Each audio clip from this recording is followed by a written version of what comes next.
Hey there, welcome to episode 385 of the Find Your Food Voice podcast. I'm your host and registered dietitian, Julie Duffy Dillon, and I am excited to unpack a very, very popular topic today, one that many people have asked me recently and over the years. So I am really prepared to help you to navigate insulin and blood sugar. Maybe you have a high A1C or gestational diabetes, or you have a strong family history of diabetes. All of these topics often will feel like they clash with giving up dieting, whether you're experimenting with intuitive eating, or maybe you're using some other non-diet tool. Maybe you're recovering from an eating disorder and feel like you have to restrict these things like carbs and sugar in order to help treat disease, prevent disease, to manage these health conditions that are associated with insulin and blood sugar. And I am here to say, no, you don't have to cut those foods out. So this is a mini session episode. I have accumulated the discussion points my clients and I would often go over in a session when there felt to be like a clash with trying to move away from dieting and managing some kind of health condition associated with insulin or blood sugar. So just like any other mini session, we know that they do not replace individual therapy or individual time with your own in-person registered dietitian, but certainly bring this information to one of your in-person providers and use it as maybe like a roadmap as you are trying to figure out your next best steps in conjunction with their guidance. So something I want you to know, because one of the first questions, or maybe it's not even a question, it's probably more of a dig that I get whenever I talk to people about not dieting anymore, is basically like that type of eating style is not for someone who has a serious health condition like diabetes. And I think it's really important for you to know that I haven't just been an anti-diet or intuitive eating type of dietitian for the last 25 years. There were many years where I was practicing as a dietitian in very acute areas. So I was a hospital dietitian, I was a clinic dietitian, rehab dietitian. I did lots of different areas before I came to this place where I was like, oh, fuck, diets suck. They don't work and they are harming us. So, what I can confirm with you is I have struggled with this topic and come out on the other side and have helped other people do the same. One of my very first jobs, actually, I think this was my first job as a dietitian. I worked at a very large teaching hospital. It was over 1,000 beds. If you worked with me back there, hey, I hope you're doing well. We had a great time. There were 20 dietitians that all worked together in this 1,000+ bed hospital. And my first job included covering the cardiac rehab units. So basically, if someone had a heart attack or something like that, and they were in the cardiac ICU and they lived to tell about it, they had to go to this like kind of step down unit, this cardiac unit, just to make sure that they were stable before they went home. And my job was every person who was on that unit before they could go home, no matter what, they had to attend one of my discharge heart healthy classes. You can imagine how this felt if you were someone who had just been through something very tragic. I would imagine you would do one of two things, because this is what I would see from folks in these classes. One, you would be like scared to death again, scared so much and hanging on every word as I described what you should and shouldn't eat. Because again, this was before I had found weight inclusive nutrition. Or you maybe would be in the group that felt like kind of like the dichotomy, the opposite of that. Someone who was falling asleep in that class or not paying attention, just like ready to go home and knew you just had to check this checkbox off to give to the discharge nurse so you can actually go home to the comfort of home. And that's what I saw. I saw that extreme. And around that time, I started to become a diabetes educator. And what I found out in that early time in my career is that you don't have to cut out foods. Research shows you don't have to do this. And when I saw people cutting out foods, it wasn't effective. Like there are some things that are going to blow your mind that are the most effective ways to help balance blood sugar that have nothing to do with cutting out food groups. So before we get to this list, and I actually have 6 different tools that can help lower insulin and blood sugar with intuitive eating and without dieting. So we're going to get to it in a moment after this very quick sponsor break. All right, welcome back. And I am excited to just jump right into my favorite tools to help you balance your insulin levels and your blood sugar. And like I said, this comes from 25 years plus of helping people to do these health interventions. And for most of that time, I have also been combining it with anti-diet or intuitive eating strategies.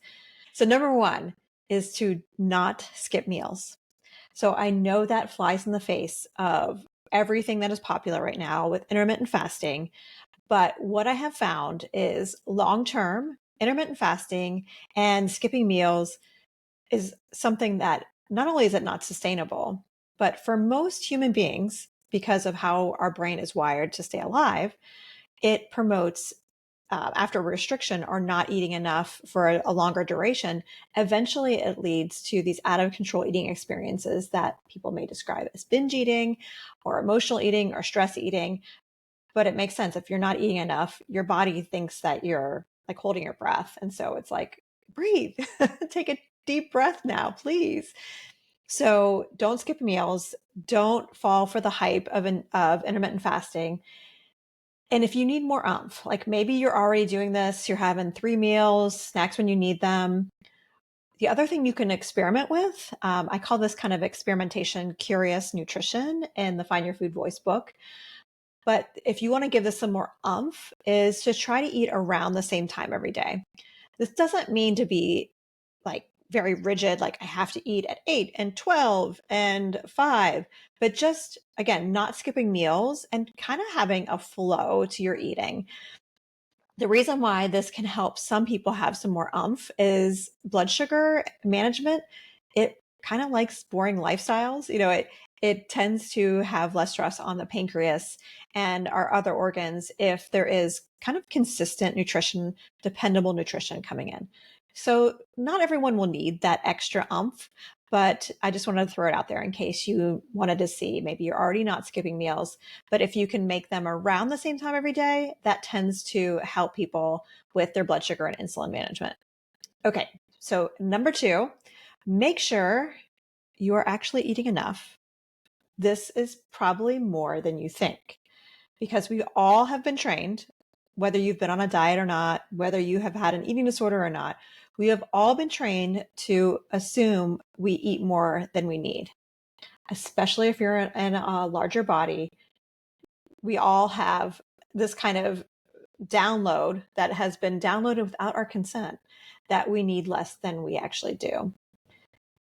Make sure you're eating enough. And this is where you may need an in-person provider like a dietitian helping you, maybe a health coach to help make sure you are getting enough. And this is something that if you can connect with hunger and fullness cues, satisfaction cues, that may help you to know if you're eating enough. But if you want to add some more oomph to this one, to make sure you're eating enough, when you are adding foods in, as you're trying to like repair your body from not getting enough, make sure you're adding protein, fat, and or fiber. Those are the 3 types of additions that I have found can be helpful for many people with insulin and blood sugar concerns. And which one is best? There really isn't one that's best. I have the most experience with clients adding protein and seeing a benefit. And yet there's been a number of people who don't find protein adds that much oomph to their management of insulin and blood sugar, but they find that instead with fiber or fat. So you may need to experiment around. Again, some more curious nutrition kind of experiments where you don't judge it. You just are collecting data. And yeah, so add more oomph with adding protein, fat, and fiber, or some combination of those while you are trying to make sure you are eating enough. All right, the next 2 are supplements, and we're going to get to it after a very quick sponsor break. Welcome back. Like I mentioned, the next two are supplements. There are two that I love, and I haven't mentioned that yet in this episode, but I actually have insulin resistance. So these are two supplements that I also take. And I hope it goes without being said, but I'm going to say it anyway. Make sure you check with your in-person health provider before starting any supplement. I am a dietitian, but I'm not your dietitian. I'm just like this random dietitian in a podcast feed or a YouTube channel. So like, make sure that this is actually something that's consistent with your healthcare requirements or needs. But two that I would encourage you to explore, you may have heard of before, but I want to actually share with you why they're recommended. I find so many people don't know why they are taking these supplements and they're not taking the right amount. Okay, so first up is inositol. If you have PCOS, you probably have heard of inositol. You may not know if inositol is helpful when you don't have PCOS, but one thing I can tell you as someone who, again, has insulin resistance, I don't have PCOS. I take inositol, but I take it a little bit differently than people with PCOS. It has been the one addition that's made the greatest impact on my insulin resistance. So want to share this really great tip with you. So inositol, what that is a B vitamin, and there are 9 different types of this type of B vitamin that basically when our body has insulin receptors that get kind of broken, they need repair, our body sends these little messengers that tell the body to fix it and fix and repair these insulin receptors. So people with PCOS and people with insulin resistance, and if you have prediabetes or type 2 diabetes, you may have insulin resistance that has led to that condition, or you may not. It's something that you can ask your doctor about. And basically, if you have one of those conditions, is probably defective or there's some kind of lacking of it in your body. There may be a deficiency of it. And so supplementing with it is something that will help your body to be able to use the insulin your body releases so you can actually get your energy from food. So for people with PCOS, when they take the amount that they need, it's something that they will say helps their cravings and their energy levels with just in a few days, helps their cycles. I know for me, taking inositol has significantly impacted my energy levels, helped me to not have as many migraines.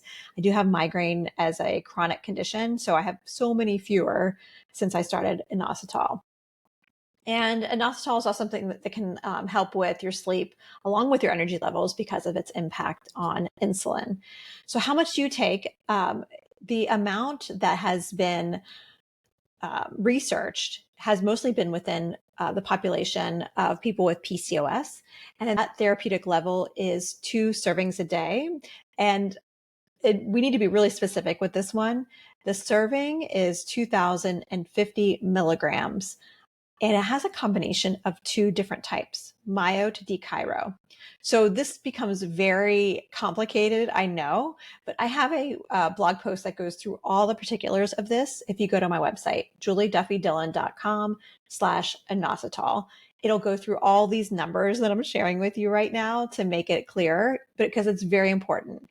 There are a few supplements on the market that already have the right ratio and the third party tested, so you can trust them. But there are many that don't have that ratio, or they don't even tell you which type of inositol that's in there. So you want to make sure that you're getting the right amount because these 2 different types of inositols have been the 2 of the 9 that have been found to be deficient or defective in those of us with insulin resistance. So you want to provide the right kind, right? So anyway, 2 servings of that. So 2,050 milligrams twice a day is what people with PCOS are recommended as per the research. And then just 1 serving or 2,050 milligrams for those of us with insulin resistance. And keep in mind, if you do that lower dose because you don't have PCOS, but you find it's just not helping enough, it's okay to go higher on that. And that's what I've recommended to my clients. That's what I've kept in my pocket for my own kind of reference for one day, when my chronic condition of insulin resistance is progressing, because that's what it's going to do. I can add another serving of inositol to help with that. Okay. So that's inositol. Let's go to the next supplement. The next one is omega-3. So omega-3s, of course, are something that have been super popular for a really long time, and there's a reason.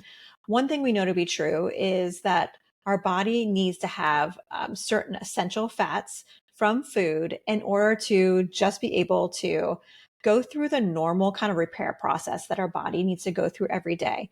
When we breathe in air and eat food and just like our human being, our body does these chemical equations that results in some waste, some trash.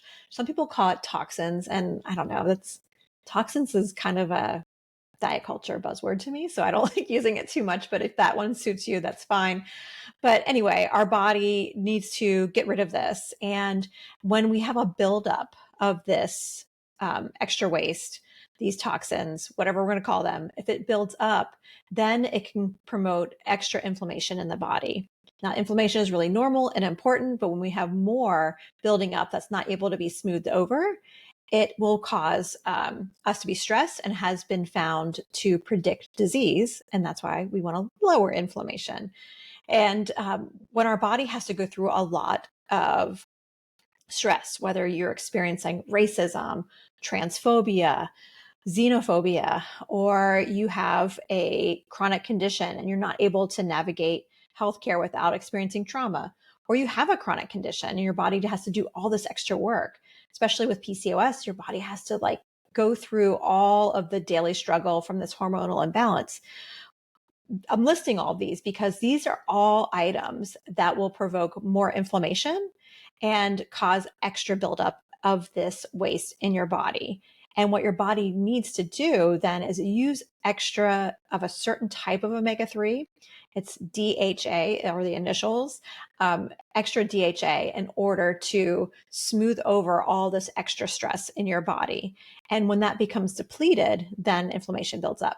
So by supplementing with enough of this type of omega-3 or DHA is something that can help replete your body and help inflammation levels to go down. So again, this is way more detailed than a podcast episode can provide, but just know an omega-3 supplement that labels how much DHA and EPA is in there, like actually specifically says how much is really important. And just like inositols, omega-3 supplements often don't label what they have. So you will be limited on what choices to make. And, you know, something I know to be true in the food industry is that omega-3 supplement makers, they need to know specifically which fish they're going to catch in order to be able to label that information. And sometimes they just don't know. So that's why they often will not have how much DHA is in there. So there's one brand that I use a lot, and that's the Costco Kirkland brand.